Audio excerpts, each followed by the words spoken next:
One day, Kate and Isla were sitting in a beautiful park playing with the rattle. Just then, Kate asked Isla, "Isla, what if I give you one of my rattles? How many rattles will be left with me then?" Then Isla answered, "Oh Kate, this is so simple. You will be left with only one rattle." Then Isla said, "Now Kate, you tell me something." Then Isla pointed at an apple tree and said, "Can you see that apple tree, Kate? How many apples do you think are there on this tree?" So Kate said, "There are a lot of apples, Isla. I can't count." So then Isla asked Kate, "If there are 1,000 apples on the tree and I take 20 apples from the tree, then can you please tell me how many apples are left?" So Kate starts thinking. She gets really confused and says, "I don't know." Then she runs to her teacher. So then Kate asks the same question that Isla has asked her, that if there are 1,000 apples on the tree and I take 20 apples from the tree, then can you tell me how many apples are left?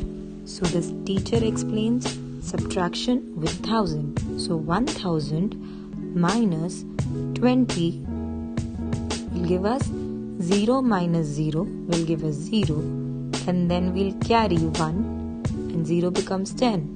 Then we'll carry another 1 from 10. So the 10 becomes 9 and the 1 goes to the 0 at the tens place and the 0 becomes 10. So now 10 minus 2 is 8 and 9 minus 0 is 9. So 1000 minus 20 will come out to be 980.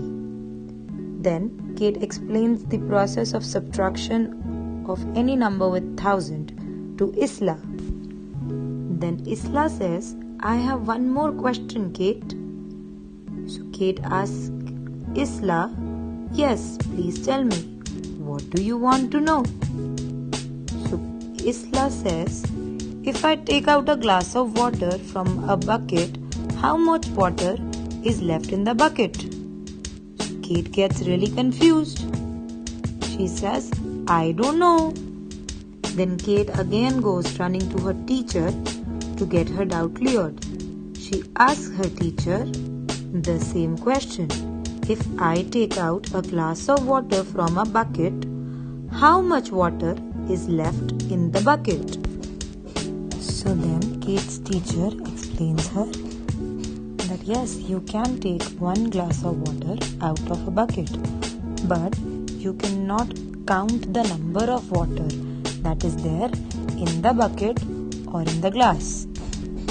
So the teacher explains Kate that there are some nouns which we cannot count, and these are called uncountable nouns.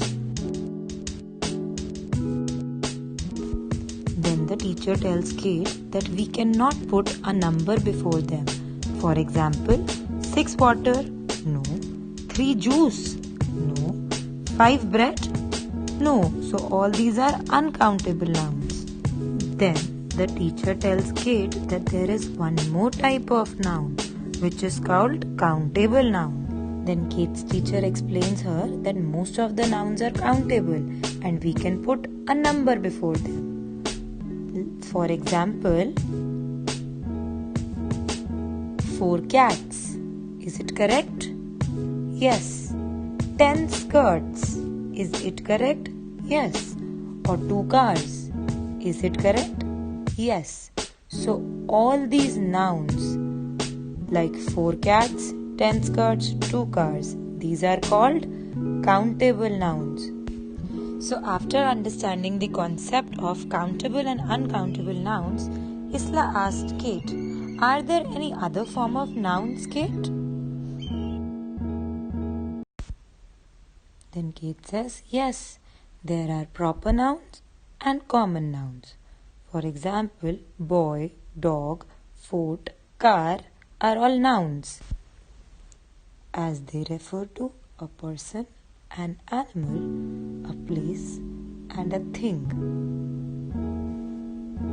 But all these nouns are called common nouns because boy, dog, fort, or car are generic names used for person, animal, place, or a thing. Thus, they are called common nouns. Also, Jimmy, Ginger, Redfoot, Honda City are all nouns, as these also refer to a person, an animal, a place, and a thing. But all these are called proper nouns because Jimmy, Ginger, Redfoot, or Honda City are specific names given to a person, an animal, a place, or a thing. So Jimmy, Ginger, Redfoot, and Honda City are all proper nouns. So Kate explains everything to Isla and asks her, "Did you understand the difference between common noun and proper noun, Isla?" Then Isla says, "Yes, Kate. Thank you for explaining